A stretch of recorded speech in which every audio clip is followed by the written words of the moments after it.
নমস্কার। শ্রমের অনভ্যাস ও অধ্যবসায়ের অভাবই ব্যর্থতার কারণ। আচার্য প্রফুল্লচন্দ্র রায়ের আত্মচরিতের সপ্তবিংশ পরিচ্ছেদ থেকে আজকের পাঠ্যাংশটুকু। চীনা মিস্ত্রিরা বাঙালি মিস্ত্রিদিগকে ক্রমেই কার্যক্ষেত্র হইতে হটাইয়া দিতেছে। ইহার কারণ চীনা মিস্ত্রিদের উচ্চ শ্রেণীর কারিগরি পরিশ্রমপটুতা ও দক্ষতা। ব্যক্তিগতভাবে তুলনা করিলে বাঙালিরা দক্ষতা ও পরিশ্রম পটুতায় হিন্দুস্থানীয়দের নিকট দাঁড়াইতে পারে না, হিন্দুস্থানীয়রা আবার চীনাদের নিকট দাঁড়াইতে পারে না। বাঙালি মিস্ত্রি এবং চীনা মিস্ত্রিদের সঙ্গে তুলনা করিলে উভয়ের মধ্যে বিস্তর প্রভেদ দেখা যাইবে, যদিও তাহারা সমাজের একই স্তরের লোক এবং উভয়ই অশিক্ষিত। চীনা মিস্ত্রিরা ধীরে ধীরে কলিকাতায় প্রভাব বিস্তার করিয়াছে এবং রেলওয়ে ও পিডব্লিউডি হইতে ঠিকাদারি লইতেছে। তাহারা নিজেরা কারখানা স্থাপন করে, কিন্তু বাঙালি মিস্ত্রিরা, তাহাদের মধ্যে অনেকে মুসলমান, দিনমজুরি পাইয়াই সন্তুষ্ট এবং স্বীয় অবস্থায় উন্নতি সাধনের জন্য কোনো চেষ্টা করে না। একথা সকলেই জানে যে বাঙালি মিস্ত্রিরা যে মুহূর্তে বুঝিতে পারে যে তাহাদের কাজ তদারক করিবার জন্য কেহ নাই, সেই মুহূর্তেই তাহারা কাজে ঢিলা দিতে আরম্ভ করে। তাহাদের এই কদভ্যাস একরূপ প্রবাদ বাক্যের মধ্যে দাঁড়াইয়াছে। প্রবাদ বাক্যটি এরকম ছিল, সম্ভবত আমরা আগে বলতাম বা শুনতাম, বামুন গেল ঘর, লাঙল তুলে ধর। হিন্দুস্থানীরা বাঙালিদের চেয়ে বেশি কর্মঠ, কিন্তু চীনারা ইহাদের সকলের চেয়ে কর্মঠ। তাছাড়া চীনারা বিবেক বুদ্ধি সম্পন্ন। কোনো চীনা কখনো তার কর্তব্যে অবহেলা করে না। তার প্রভুর নজর তার কাজের উপর থাকুক অথবা নাই থাকুক, তাহাতে কিছু যায় আসে না। সে বেশি মজুরি নেয় সত্য, কিন্তু প্রতিদানে ভালো কাজ করে এবং বেশি কাজ করে। আরেকটি প্রভেদ এই যে বাঙালি বা হিন্দুস্তানি শ্রমশিল্পীর উন্নতির জন্য কোনো চেষ্টা নাই। সে তাহার চিরাচরিত পথে চলে, যন্ত্রচালিতের মতো কাজ করে। কাজটাকে নিয়ে ভাবনা, চিন্তা, পরিকল্পনা এসব কিছু নেই। কিন্তু একজন চীনা যে কেবল ভালো কাজ করে তাহাই নহে, কাজের মধ্যে নিজেকে ডুবাইয়া দেয় এবং উহাতে গর্ববোধ করে। দিনের পর দিন সে তাহার কাজে উন্নতি করে।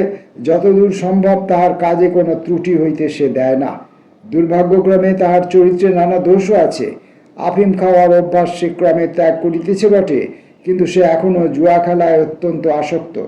কিন্তু চীনারা অশিক্ষিত হইলেও বেশি কৌশলী ও অধ্যবসায়ী।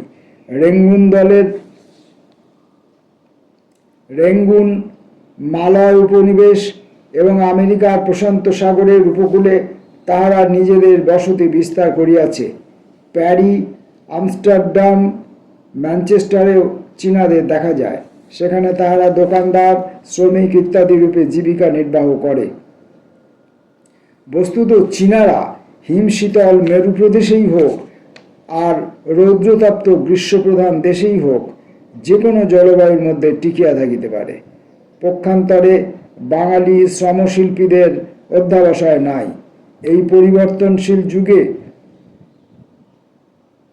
বিচিত্র অবস্থার সঙ্গে সে সামঞ্জস্য স্থাপন করিতে পারে না। সে অনাহারে মরিবে, তবু পৈতৃক বাসস্থান ত্যাগ করিবে না। পূর্ববঙ্গের মুসলমানেরা জাতিগত কুসংস্কার না থাকার দরুন অধিকতর সাহসী ও অধ্যবসায়শীল। নদীবক্ষের স্টিমারে তাহারাই সারেং এবং লস্করের কাজ করে। British Indian, P and O co এবং অন্যান্য কোম্পানির সমুদ্রগামী জাহাজেও তাহারাই প্রধানত লস্করের কাজ করে।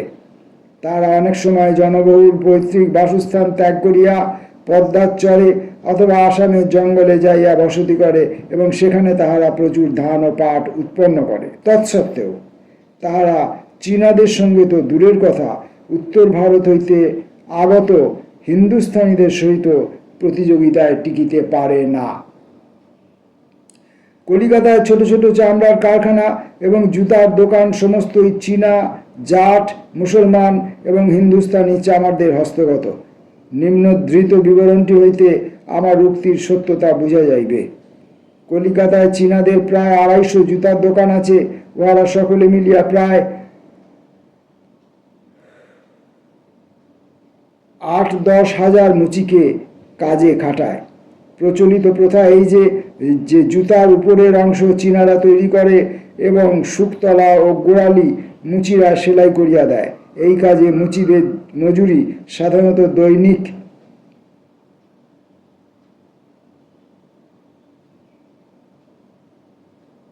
এটা কত আমি বুঝতে পারছি না, সামান্য দৈনিক মূল্য আর কি, আমি এটা পড়তে পারছি না। বেশি কারিগরির কাজ হইলে মজুরি 1 টাকা পর্যন্ত দেওয়া হয়। তাহলে বোঝা গেল যে সাধারণত দৈনিক যে মজুরিটা ছিল সেটা 1 টাকার কমে ছিল, ওই 4 আনা 8 আনা এরকম হবে আর কি, আমি ঠিক এটা পড়তে পারছি না। এবং বেশি কারিগরির কাজ হইলে মজুরি 1 টাকা পর্যন্ত দেওয়া হয়। The Statesman, October 1930।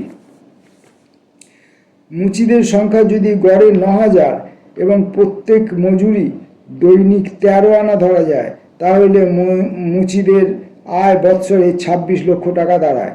হিন্দুস্তানিদের দোকানে আরও কয়েক হাজার মুচি নিজেরা জুতা নির্মাণের ব্যবস্থা করে এবং পূর্বোক্ত হারে তাহারাও বৎসরে প্রায় 26 লক্ষ টাকা উপার্জন করে। সুতরাং কথাটা অবিশ্বাস্য মনে হইলেও ইহা সত্য যে অবাঙালি মুচিরা এই বাংলাদেশে বসিয়া বৎসরে 52 লক্ষ টাকা অথবা অর্ধ কোটি টাকার অধিক উপার্জন করে। ঢাকা শহরের নিকটে যেসব চামার বাস করে তাহাদের ব্যবসা নাই, সুতরাং তাহারা অনসংক্লিষ্ট জীবনযাপন করে। বাংলার অনুন্নত জাতিদের মধ্যে তাহারাই সর্বাপেক্ষা দরিদ্র ও নিপীড়িত। তাহারা জীবিকার জন্য ভিক্ষা করিতে লজ্জাবোধ করে না। যদি তাহারা জুতা মেরামত বা জুতা সেলাইয়ের কাজ করিত, তা হইলেও দৈনিক 12 আনা 1 টাকা উপার্জন করিতে পারিত। কিন্তু এই কাজ হিন্দুস্তানি বা বিহারি চামারেরা দখল করিয়া লইয়াছে। অবশ্য এই কর্মে অপ্রবৃত্তি ঢাকার চামারদের এই দুর্দশার কারণ। শ্রীরামপুরের বিখ্যাত পাদ্রী কেরি সাহেব একথা বলিতে লজ্জাবোধ করিতেন না যে তিনি এক সময়ে চর্মকারের কাজ করিতেন। লেনিনের পদাধিকারী স্ট্যালিন তাহার দারিদ্র্যের দিনে মুচির কাজ করিতেন, কিন্তু আমাদের সমাজ ব্যবস্থার আগাগোড়া একটা কাল্পনিক গর্বে আচ্ছন্ন। একজন শিক্ষিত অধ্যবসায়শীল বাঙালি সরকারি রিসার্চ ট্যানারিতে 3 বৎসর শিক্ষালাভ করিয়া জুতার ব্যবসা আরম্ভ করিয়াছেন। তিনি সাধারণত তাহার কারখানাতে 10 জন হিন্দুস্তানি চামার নিযুক্ত করেন। উহারা দিনে 10-12 ঘন্টা কাজ করিয়া প্রত্যহ গড়ে 1 জোড়া করিয়া জুতা তৈরি করে। তাহাদের আয় গড়ে দৈনিক 1 টাকা অথবা মাসে 50 টাকা। 1 টাকা নয় যদিও এটা, কিন্তু ওই যে বলছি আমি পুরনো দিনের হিসাবে যে পদ্ধতি ছিল ওইগুলো আমার জানা নেই, ফলে ওটা আমি ঠিকঠাক পড়তে পারছি না। এখানে কোথাও কোনো ক্লুও দেয়া নেই। বাঙালি যুবকটি আমাকে বলিয়াছিল যে একজন চীনা মুচি যদিও মাসিক 100 টাকার কমে কাজ করিতে রাজি হইবে না, তবুও তাহার দ্বারা কাজ করানো শেষ পর্যন্ত লাভজনক, কেননা সে বেশি পরিশ্রম করে এবং তাহার কাজও ভালো হয়।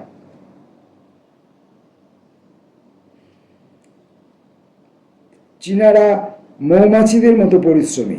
তাহারা দিনের প্রত্যেকটি মুহূর্তে কাজে লাগায় এবং 1 মিনিটও সময় নষ্ট করে না। তাদের মেয়েরাও সমান পরিশ্রমী এবং বাঙালি মেয়েদের মতো তাহারা দিবানিদ্রায় সময় নষ্ট করে না। দোকানের পিছনে নিজেদের বাড়িতে তারা হয় কাপড় কাচায় ব্যস্ত অথবা জামা সেলাই করে। হিসাব করিয়া দেখা গিয়াছে যে কলিকাতায় চীনারা জুতা ও চামড়ার ব্যবসায়ে বৎসরে প্রায় 1 কোটি টাকার বেশি উপার্জন করে। তাছাড়া চীনা ছুতারেরাও বৎসরে প্রায় 1,00,000 টাকা উপার্জন করে।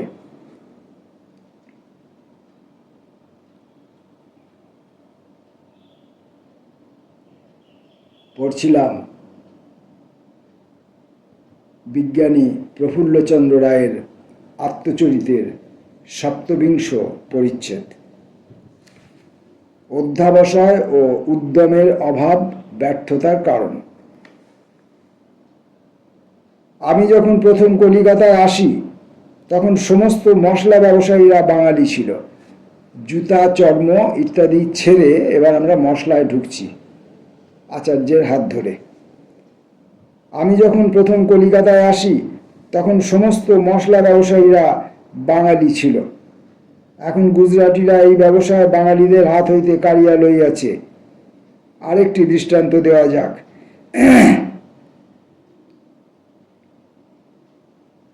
এই ব্যবসায়ীদের বলা হয় গন্ধ বণিক। বঙ্গভঙ্গ আন্দোলনের সময় প্রথম যখন ব্রিটিশ পণ্য বর্জন আরম্ভ হয় তখন স্বদেশি সিগারেট বা বিড়ির প্রচলন হয়। তখন কলিকাতায় বহু ভবঘুরে এই বিড়ির ব্যবসা করিয়া সাধু উপায়ে 2 পয়সা উপার্জন করিত। কিন্তু সমাজের নিম্ন স্তরের লোকেরাই যথা গাড়োয়ান, ছ্যাকড়া গাড়িওয়ালা, কুলি প্রভৃতি সাধারণত বিড়ি খাইত। উচ্চ স্তরের লোকেরা বিড়ি পছন্দ করিত না। গুজরাটিরা সর্বদা নতুন সুযোগের সন্ধানে থাকে। তাহারা চট করিয়া বুঝিতে পারিল যে যেখানে বিড়ির পাতা পাওয়া যায় এবং শ্রমের মূল্য কম, সেইখানে যদি বৃহৎ আকারে বিড়ির ব্যবসা ফাঁদা যায় তবে খুব ভালো ব্যবসা চলিবে। তদনুসারে তাহারা মধ্যপ্রদেশকে কার্যক্ষেত্র করিয়া লইল। বিএন রেলওয়ে এই কাজের উপযুক্ত স্থান। এখানে জমি শুষ্ক, অনুর্বর, অধিবাসীদের জীবিকা সংগ্রহ করিতে বেগ পাইতে হয়, কাজেই মজুরি খুব কম। তাছাড়া ওই স্থানের বনে শাল ও কেন্দুয়া গাছ আছে, উহার পাতায় মোরগ ভালো হয়। বোম্বাই অঞ্চল হইতে তামাক আমদানি করা হয়, কিন্তু গন্ডিয়া কলিকাতা বা লাহোরের চেয়ে বোম্বাইয়ের বেশি কাছে, সুতরাং তামাক পাতা আনিতে রেলের মাশুল কম পড়ে। এই বিড়ি তৈরির ব্যবসা সম্পূর্ণরূপেই কুটির শিল্প, কোনো কল ইহাতে ব্যবহৃত হয় না। বড় বড় বিড়ির ফার্মও আছে। 1926 সালে ইহার একটি আমি পরিদর্শন করি। এগুলি কেবল বিড়ি পাতার এবং বিড়ি তৈরি সংগ্রহের গুদাম। এইরূপে একটি বৃহৎ ব্যবসা গড়িয়া উঠিয়াছে এবং ইহার দ্বারা প্রায় 50,000 লোকের অন্নসংস্থান হইতেছে। কারখানা হইতে বৎসরে প্রায় 10 লক্ষ টাকা মূল্যের বিড়ি তৈরি হইতেছে। আধুনিক স্বদেশী আন্দোলনের ফলে এই ব্যবসায় জোর হইয়াছে, কেননা অন্ততপক্ষে বাংলাদেশে সর্বশ্রেণীর লোক বিড়ি খাওয়া আরম্ভ করিয়াছে এবং বিড়ির ব্যবসায়ে লক্ষ লক্ষ টাকা লাভ হইতেছে। এই শোচনীয় কাহিনী আমি এখন শেষ করি। লোহা লক্করের শত শত দোকান গড়িয়া উঠিয়াছে। বিড়ির ছেড়ে এবার তিনি লোহা লক্করের ব্যবসার মধ্যে সম্ভবত ঢুকছেন, দেখা যাক। কয়েক বছর পূর্বেও যে সমস্ত হিন্দুস্থানি মজুরের কাজ করিত, তাহারা নিলামে নানাবিধ কলকবজা ও তাহার অংশ কিনিতে থাকে। এখন তাহারা রীতিমতো ব্যবসায়ী এবং তাহাদের সংঘ আছে। তাহারা সর্বদাই পুরাতন কলকবজা প্রভৃতি জিনিস কিনিবার সন্ধানে থাকে। কোনো কোনো সময় টাকা সংগ্রহ করিয়া পুরাতন স্টিমার পর্যন্ত কিনিয়া ফেলে। ইহাদের দোকানে সর্বপ্রকার পুরানো কলকবজা, লোহা লক্কর প্রভৃতি দেখিতে পাওয়া যায়। বলা বাহুল্য, এই ব্যবসায়ে বাঙালি নাই। মানে যে কোনো ব্যবসায় তিনি ধরছেন, ছোট বড়, গ্রাম্য কুটির শিল্প, যেখানে কোনো যান্ত্রিক যন্ত্রপাতির প্রয়োজন নেই সেখান থেকে আরম্ভ করে, কোনো মূলধনের প্রয়োজন নেই সেখান থেকে আরম্ভ করে বৃহৎ শিল্প পর্যন্ত, তৎকালীন দিনের বৃহৎ শিল্প, কোথাও কোনো ক্ষেত্রেই বাঙালির কোনো অস্তিত্ব তিনি দেখতে পাচ্ছেন না। দুর্ভাগ্যক্রমে কলকাতা বিশ্ববিদ্যালয় একটি গুরুতর শ্রম এমনকি অপরাধ করিয়াছে, কমার্স বা বাণিজ্য বিদ্যায় উপাধিদানের ব্যবস্থা করিয়া। পড়াশোনাটাকে তিনি বারবার দায়ী করছেন, কারণ পড়াশোনা করতে এসেই বাঙালি যুবক তার জীবনের কাজ করবার, কাজ শেখবার যে প্রাথমিক সময়টা, প্রথম যে সময়টা যখন তার দেহে মনে উদ্যম শক্তি থাকে, সেই সময়টা পড়াশোনা করতে গিয়ে নষ্ট করছে, এবং পড়াশোনা করে আসার পর সেই পড়াশোনাকে কাজে লাগাবার কোনো জায়গা পাচ্ছে না, এবং সমাজে প্রচলিত ছোট বড় বিভিন্ন কাজ, সেই কাজগুলিকে তারা উপেক্ষা করছে, সেই কাজে যুক্ত হবার মতো মানসিকতা তাদের থাকছে না, সেই কাজ করতে গেলে তারা নিজেদেরকে অপমানিত বোধ করছে। ছাত্ররা মনে করে কতগুলি পুস্তক পড়িয়া, বিকম ডিগ্রির যোগ্যতা লাভ করিয়া তারা ব্যবসা জগতে সাফল্য অর্জন করিবে, কিন্তু বিকম উপাধিধারীর মস্তিষ্ক কতগুলি বড় বড় কেতাবি কথায় পূর্ণ হয়। পরে সে তাহার ভ্রম বুঝিতে পারে, কিন্তু তখন আর সংশোধনের সময় থাকে না। সে তাহার অতীত পুস্তকাবলী হইতে পাতার পর পাতা মুখস্থ বলিতে পারে। সে অর্থনৈতিক ভূগোল ও অর্থনীতি পড়ে, এবং তুলা পাট প্রভৃতি কিরূপে সরবরাহ হয় এবং কিরূপেই বা তা চালান হয়, এসব তথ্য তাহার নখাগ্রে থাকে। কিন্তু অশিক্ষিত বিড়িওয়ালা ভারতবর্ষের মানচিত্রের প্রতি কখনো দৃষ্টিপাত করে নাই। তৎসত্ত্বেও ভারতের কোথায় সস্তায় কাঁচা মাল মজুর পাওয়া যায়, ওই সমস্ত তথ্য তাহার মানুষ দর্পণে ভাসিতেছে, এবং সেগুলি কাজে লাগাইতেও সে জানে। হতভাগ্য বিকম ডিগ্রিধারী কোনো মারোয়ারি বা ভাটিয়া ফার্মে কেরানিগিরি পাইবার জন্য অতিমাত্রায় ব্যগ্র। তাহার বিদ্যার গর্ব ধোঁয়ায় পরিণত হয়। অন্ধভাবে ইউরোপীয় ধারার অনুসরণ করার ফলেই আমাদের যুবশক্তির এইরূপ শোচনীয় অপব্যয় হইতেছে। ইংল্যান্ড ব্যবসা বাণিজ্য বিষয়ে সংঘবদ্ধ শক্তিশালী জাতি, একথা আমরা ভুলিয়া যাই। সেখানে শিল্প, বাণিজ্য, অর্থনীতি, বিজ্ঞান, হিসাবে অধ্যয়ন করা প্রয়োজন, কিন্তু আধুনিক যুগের ব্যবসা বাণিজ্য বাঙালিরা এখনও শিখে নাই। তাছাড়া লন্ডনে দিবাভাগে বিশ্ববিদ্যালয়ের ক্লাসে যেসব বক্তৃতা দেওয়া হয়, সন্ধ্যাকালে ব্যাংক, রেলওয়ে, ব্যবসায়ী ফার্ম প্রভৃতিতে নিযুক্ত শিক্ষানবিশ যুবকদের উপকারের জন্য সেগুলি পুনরাবৃত্তি করা হয়। আমাদের দেশে উহার অনুকরণ করিলে ঘোড়ার সম্মুখে গাড়ি জুতিবার মতো অবস্থা হইয়া দাঁড়াইবে।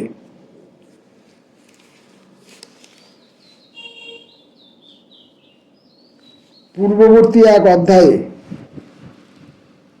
ঊনবিংশ পরিচ্ছেদে দেখাইয়াছি বিশ্ববিদ্যালয়ের উপাধি লাভের মোহ আমাদের যুবকদের কিরূপ অকর্মণ্য করিয়া ফেলিয়াছে। তাহারা ব্যবসা ক্ষেত্রে কষ্ট ও পরিশ্রম করিতে বিমুখ। বাংলাদেশে আগত মারোয়ারি বা অবাঙালি তাহার ব্যবসার প্রথম অবস্থায় সামান্যভাবে জীবনযাপন করে। সে যতদূর সম্ভব কম ব্যয়ে জীবন ধারণ করে। সে কায়িক পরিশ্রম করিতে প্রস্তুত, এবং সকাল হইতে রাত্রি পর্যন্ত ক্রমাগত পরিশ্রম করে, এবং ইহার ফলে সে দেশীয় ব্যবসায়ীদের অপেক্ষা সস্তায় জিনিস বিক্রয় করিয়া প্রতিযোগিতায় তাহাদের পরাস্ত করিতে পারে। আমেরিকার যুক্তরাষ্ট্র এশিয়াবাসীদের বিরুদ্ধে কেন নানারূপ কঠোর আইন করিয়াছে, তা এখন বুঝা শক্ত নয়। জন চীনা ম্যান এক মুষ্টি অন্ন খাইয়া থাকে, মদ্যপানও করে না, সুতরাং কম মজুরিতে কাজ করিয়া শ্বেতাঙ্গ সহকর্মীদের সে প্রবল প্রতিযোগী হইয়া দাঁড়ায়। এই জন চীনা ম্যান কথাটি সম্ভবত ভুল। একজন চীনা ম্যান এক মুষ্টি অন্ন খাইয়া থাকে, মদ্যপানও করে না, সুতরাং কম মজুরিতে কাজ করিয়া তাহার শ্বেতাঙ্গ সহকর্মীকে সে প্রবল প্রতিযোগী হইয়া দাঁড়ায়। হকার বা ছোট ব্যবসায়ীদের কাছে সে অল্প লাভে জিনিস বিক্রয় করিতে পারে। বস্তুত এশিয়াবাসীরা যতই ক্রুদ্ধ ও বিরক্ত হোক না কেন, আত্মরক্ষার জন্যই আমেরিকাকে ইমিগ্রেশন আইন করিতে হইয়াছে। ইহার মধ্যে অর্থনৈতিক কারণে বেশি, বর্ণবিদ্বেষ ততটা নাই। বাংলার ব্যবসা বাণিজ্য ক্ষেত্র হইতে বাঙালিরা ক্রমেই বিতাড়িত হইতেছে, ইহা বড়ই আক্ষেপের কথা। অবশ্য দোষ তাহাদের নিজেদেরই। 1931 সালের 11 ফেব্রুয়ারি তারিখের স্টেটসম্যান পত্রিকায় জনৈক পত্রলেখক বলিয়াছেন, 1890 সালের কোঠায় আমি যখন বোম্বাই হইতে প্রথম কলিকাতায় আসি, তখন অধিকাংশ ব্যবসা বাণিজ্যই বাঙালিদের হাতে ছিল, কিন্তু উদ্যোগ ও অধ্যাবসায় এবং সাধুতার অভাবে তাহারা ব্যবসা ক্ষেত্র হইতে ক্রমে ক্রমে ইউরোপীয়, মারোয়াড়ি, খোজা, ভাটিয়া, মাদ্রাজি এবং পার্সিদের দ্বারা বহিষ্কৃত হইয়াছে। বাঙালি ব্যবসায়ীর প্রায় সমস্ত বড় বড় ব্যবসায়ে, যথা চাউল, পাট, চিনি, লবণ প্রভৃতিতে প্রধান ছিল, কিন্তু 1890 সালের পর র্যালি ব্রাদার্স পূর্বেকার বাঙালি ফার্মের স্থলে মারোয়াড়ি ফার্মকে তাহাদের দালাল নিযুক্ত করিল। ওই মারোয়াড়ি ফার্ম স্যার হরিরাম গোয়েঙ্কার সুদক্ষ পরিচালনায় এখনও কাপড়ের ব্যবসায়ে র্যালি ব্রাদার্সের দালালের কাজ করিতেছে। মারোয়াড়ি ফার্ম একটি বড় ব্যবসায়ী ফার্মের দালালি হস্তগত করায় মারোয়াড়ি দোকানদার প্রভৃতি স্বভাবতই উহাদের নিকট হইতে নানারূপ সুবিধা পাইতে লাগিল এবং মারোয়াড়িরা ক্রমে ক্রমে প্রায় সমস্ত ব্যবসা হইতে বাঙালিদিগকে বিতাড়িত করিতে লাগিল। সকলেই জানে যে বর্তমান পাটের ব্যবসায় শতকরা 80% মারোয়াড়িদের হাতে। বাঙালিরা নিজেদের দোষে কিরূপে ব্যবসা বাণিজ্য হইতে স্থানচ্যুত হইতেছে তার আরেকটি দৃষ্টান্ত দিতেছি। রাধাবাজার স্ট্রিটে পূর্বে সমস্ত পশম ব্যবসায়ী বাঙালি ছিল, কিন্তু তাহারা দ্বীপ্রহরের পূর্বে তাহাদের দোকান খুলিত না। উহার ফলে কচ্ছি, মুসলমান, বোড়ারা বাঙালি পশম ব্যবসায়ীদিগকে রাধাবাজার হইতে বিতাড়িত করিয়াছে। বোড়ারা অত্যন্ত পরিশ্রমী, তারা সকালে 7-8টার সময় তাদের দোকান খুলে, সুতরাং যারা সকালে জিনিস কিনিতে চায় তারা ওই বোড়াদের দোকানেই যায়। এখনো দেখা যায় বেলা 10টা-11টার আগে বাঙালি দোকানদাররা দোকান খুলতে চায় না। বলে তাদেরও নাকি ঘর আছে, সংসার আছে, তাদেরও নাকি ছেলেপুলেরা স্কুল কলেজে পড়াশোনা করে, তাদেরও এই সমস্ত কাজকর্ম করতে হয়। এই কারণে তারা 10টা-11টার মধ্যে মানুষের অন্য যারা ক্রেতা তাদেরও তো অফিস আদালত, স্কুল কলেজ, বাড়ির কাজকর্ম আছে। তো ক্রেতাদের ওই 10টা-11টা পর্যন্ত ক্রেতারা সময়টাকে নষ্ট করে 10টা-11টার পর তাদের কাজের সময়ে তারা দোকানে যাবে, বাজারে যাবে। এটা এখনো চলছে, কিন্তু এখনো বাঙালিদের নিঃস্ব হবার পালা বয়ে চলেছে, আরও নিঃস্ব হতে বাকি রয়েছে বোধহয়। 60-70 বছর পূর্বে ইউরোপীয় সদাগরদের বেনিয়ান বা মুচ্ছুদ্দিরা সততই বাঙালি ছিল। এইরূপ কয়েকজন প্রসিদ্ধ বাঙালি মুচ্ছুদ্দির নাম নিম্নে দেয়া যাইতে পারে: Gorachand Dutta, Crook, Rome and co. তার মৃত্যুর পর তার পুত্র চণ্ডী দত্ত চুঁচুড়ার চন্দ্রধর নামক একজনের সঙ্গে যৌথ কারবার চালাইয়া থাকেন। পরে তাহাদেরই একজন সাব এজেন্ট ঘর শ্যামল ঘনদাস শ্যাম উক্ত ইউরোপীয় ফার্মের বেনিয়াম নিযুক্ত হন এবং বাঙালিরা এইরূপে স্থানচ্যুত হয়। Prankrishna Laha and co, Graham and co, Pickford, Gordon and co, Anderson and co প্রভৃতি 8টি ইউরোপীয় ফার্মের মুচ্ছুদ্দি ছিলেন। শিবচরণ গুহের পুত্র Abhaycharan Guha, Graham and co, Peel Jacob, Swinney Kilburn and co, Sackerstein and co প্রভৃতি 9টি ইউরোপীয় ফার্মের মুচ্ছুদ্দি ছিলেন। ললিত মোহন দাস 1890 সালে যার মৃত্যু হয়, George Henderson and co, chartered mercantile bank limited, Rose and co এবং র্যালি ব্রাদার্সের মুচ্ছুদ্দি ছিলেন। দ্বারকানাথ এবং তাহার পুত্র ধীরেন্দ্রনাথ দত্ত র্যালি ব্রাদার্সের মুচ্ছুদ্দি ছিলেন। তাহলে কতজনের নাম জানা গেল: প্রাণকৃষ্ণ লাহা, শিবচরণ গুহ, অভয়চরণ গুহ, ললিত মোহন দাস, দ্বারকানাথ এবং তার পুত্র ধীরেন্দ্রনাথ দত্ত। এতজন মুচ্ছুদ্দির নাম জানা গেল যারা একসময় মুচ্ছুদ্দি করতেন। আস্তে আস্তে তারা বিচ্যুত হলেন। আমার নিকটে একখানি চিত্তাকর্ষক পুস্তিকা আছে, a short account of the residents of Calcutta in 1822 by Babu Anandakrishna Bose, রাজা রাধাকান্ত দেবের দৌহিত্র। এই পুস্তিকায় তদানীন্তন কলিকাতা শহরের ধনী ব্যক্তিদের নামের তালিকা আছে। কলিকাতার যে সমস্ত বাসিন্দা ব্যবসা বাণিজ্য করিয়া ধনী হইয়াছিলেন তাহাদের নামও ইহাতে আছে। তা হইতে আমি কয়েকটি নাম উদ্ধৃত করিতেছি।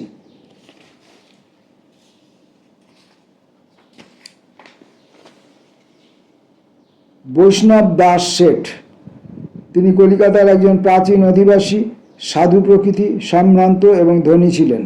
তিনি ও তাহার পূর্বপুরুষেরা ইস্ট ইন্ডিয়া কোম্পানির বস্ত্র ব্যবসায় বিভাগের দেওয়ান ছিলেন।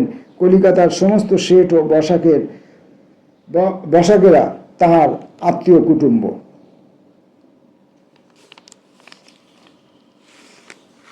আমির চাঁদ বাবু, তিনি প্রথম রপ্তানি মাল গুদামের জমাদার ছিলেন। পরে অর্থ সঞ্চয় করিয়া তিনি ব্যবসায় প্রবৃত্ত হন এবং ইস্ট ইন্ডিয়া কোম্পানির সমস্ত পণ্যজাত ঠিকাদারি পান। একক ব্যবসায়ীরা বিদেশ হইতে যেসব মাল আমদানি করিত তিনি সেগুলির খরিদ্দার ছিলেন। এইরূপে তিনি 1 কোটি টাকার উপর উপার্জন করেন। তিনি বদান্য প্রকৃতির লোক ছিলেন, বাগবাজারে থাকিতেন এবং স্বসম্প্রদায়ভুক্ত শিখদের একজন প্রধান পৃষ্ঠপোষক ছিলেন। লক্ষ্মীকান্ত ধর, তিনি খুব ধনী ছিলেন এবং কয়েকজন ভূতপূর্ব গভর্নর এবং কর্নেল ক্লাইভের মুচ্ছুদ্দি ছিলেন। তাহার কোনো পুত্র সন্তান ছিল না। তাহার মৃত্যুর পর তাহার দৌহিত্র মহারাজা সুখময় রায় তাহার উত্তরাধিকারী হন।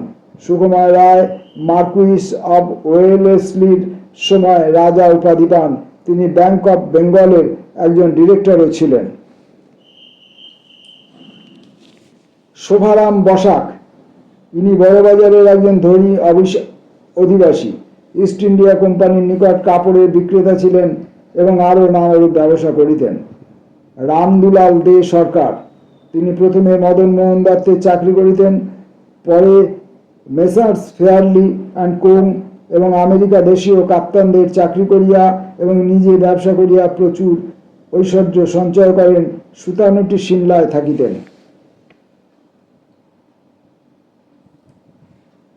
গোবিন্দ চাঁদ ধর, নীলমণি ধরের পুত্র, ব্যাংকার, ইউরোপীয় জাহাজি কাপ্তানদের কাজ করিয়া প্রচুর ধনসম্পদ সঞ্চয় করেন। এই তালিকায় লক্ষ্য করিবার বিষয় যে মাত্র একজন অবাঙালি ধনীর নাম আছে। ইহা স্মরণ রাখা প্রয়োজন যে হুগলি নদীর তীরে প্রথম পাটের কল এবং আধুনিক যুগোপযোগী প্রথম ব্যাংক প্রধান বাঙালি ধনীদের মূলধন এবং সহযোগিতার দ্বারা স্থাপিত হইয়াছিল, কিন্তু এখন সেই বাঙালিদের স্থান কোথাও নাই।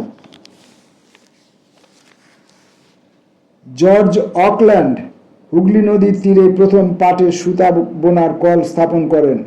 তিনি 1852-53 সালে কলিকাতায় আসেন এবং বিশ্বম্ভর সেন নামক একজন দেশীয় বেনিয়ানের সঙ্গে তার পরিচয় হয়। 1855 সালে রিসরাতে প্রথম ভারতীয় অংশীদারের সহিত কারবার করেন। 1863 সালে কলিকাতা ব্যাংকিং কর্পোরেশন স্থাপিত হয়। 2রা মার্চ 1864 তারিখে উহার নতুন নামকরণ হয় ন্যাশনাল ব্যাংক অফ ইন্ডিয়া। কলিকাতাতেই প্রথমে ইহার প্রধান কার্যালয় ছিল। 1866 সালে উহা লন্ডনে স্থানান্তরিত হয়। ইহার ফলে ব্যাংকের ভারতীয় বৈশিষ্ট্য লোপ পায়। এই প্রসঙ্গে উল্লেখ করা যাইতে পারে যে লন্ডনে কার্যালয় স্থানান্তরিত করিবার সময় 7 জন ডিরেক্টরের মধ্যে 4 জন ছিলেন ভারতীয়, যথা বাবু দুর্গাচরণ লাহা, হীরালাল শীল, পতিত পাবন সেল এবং মানিকজি রস্তমজি। 2 জন অডিটরের মধ্যে একজন ছিলেন বাঙালি, তার নাম শ্যামাচরণ দে। ওই সময় ব্যাংকের প্রদত্ত মূলধন 31,61,200 টাকা হইতে বাড়িয়া 4,66,500 পাউন্ডে দাঁড়াইল। টাকা থেকে পাউন্ডের হিসাব, তাহলে এই পাউন্ডটা তখন টাকায় কত ছিল সেই হিসাবটা থাকলে আমাদের বুঝতে সুবিধে হতো। সুতরাং অভারতীয় অংশীদারদের প্রতিনিধি অধিক সংখ্যক নির্বাচিত হইবার প্রয়োজন ছিল। Report of Bengal provincial banking enquiry committee 1929-30 এখান থেকে উদ্ধৃত করা হয়েছে। আমরা আচার্যের আত্মচরিতের সপ্তবিংশ পরিচ্ছেদের পাঠের আজ এই পর্যন্তই সমাপ্ত করছি। আগেই বলেছি যে এই অধ্যায়টি অনেক বড়, তাই এটা পাঠ করতে বেশ কয়েকদিন সময় লাগবে।